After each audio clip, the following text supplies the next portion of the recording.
Yung lumabas kahapon na listahan, no? Yun yung aaristuhin balang araw, no?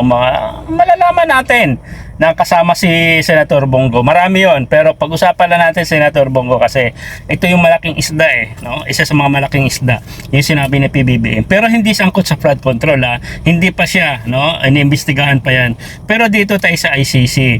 Ito si Bongo, Senator Bongo, napakaamo yung mukha, di ba? Napakabait. Di ba binansagan siya ng Mr. Malasakit?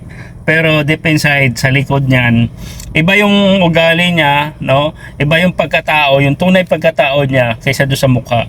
Pag nakikita mo, ang bait, 'di ba? Nagbibisikleta pa nga, 'di ba? O nagmumotor para meron daw natulungan niya, parang ganoon. Pero behind yan, nako, sangkot ka sa pagpatay, no? Doon sa war on drugs ng iyong amo na si Duterte. So ngayon, siyempre, deserve nyo yun, no? Nabayaran nyo kung anong ginawa nyo sa panahon ng administration Duterte. Dahil ikaw, Bongo, alam naman natin, kahit sabihin mo hindi ikaw yung aktor na gumawa, no, doon sa pagtsugi ng mga inosenteng Pilipino, no, mga taong wala namang kalaban-laban, sasabihin nyo nanlaban, sabihin nyo adik, pero hindi naman totoo, okay? Yung mga maliliit o yung mahihirap na tao lang ang ipinain nyo para masabing effective yung war on drugs ng amo nyo, okay? Ngayon, deserve nyo yan, no?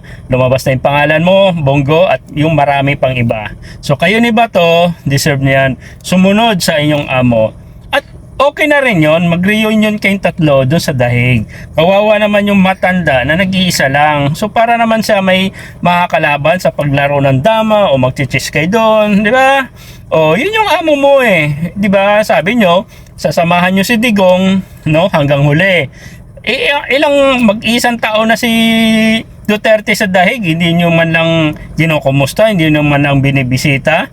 Ala ko ba, sasamahan nyo. Pero this time, okay, ngayong taon na ito, so matutupad na yan, no? Hindi nyo kailangan mamasahe pa na sobrang laki-laki dahil ang gobyerno na ng Pilipinas ang magdadala sa inyo sa loob ng ICC para magkita kayo ng inyong amo, okay? So libre na kayo nun, so bahala na ang gobyerno, okay?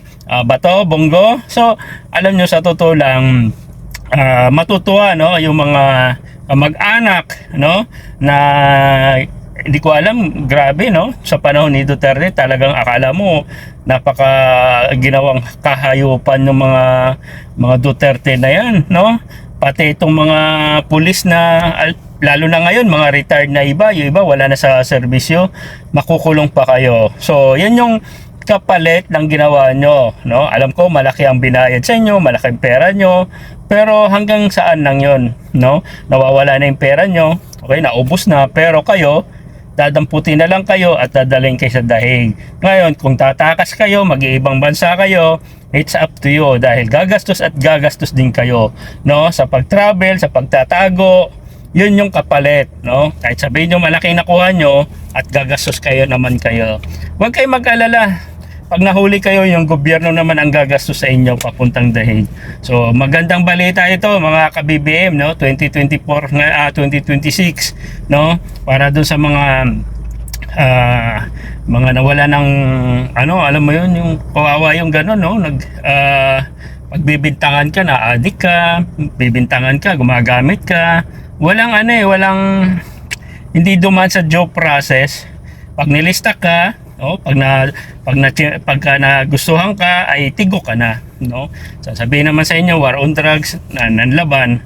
So yun lang balita ko. Kaya ikaw Bato, ikaw Bongo, magdago na kayo at may marami pang susunod dyan. So yun lang sa mga ka-BBM, no? Kung hindi ka pa naka-follow dito sa aking Facebook page, PBBM Reaction TV, puntahan nyo po yan dahil active po ako dyan sa Facebook page ko sa Facebook, okay? So dito naman sa YouTube, yun, kahit pa paano pag may time mag-upload din tayo, no? So yun lang, maraming salamat.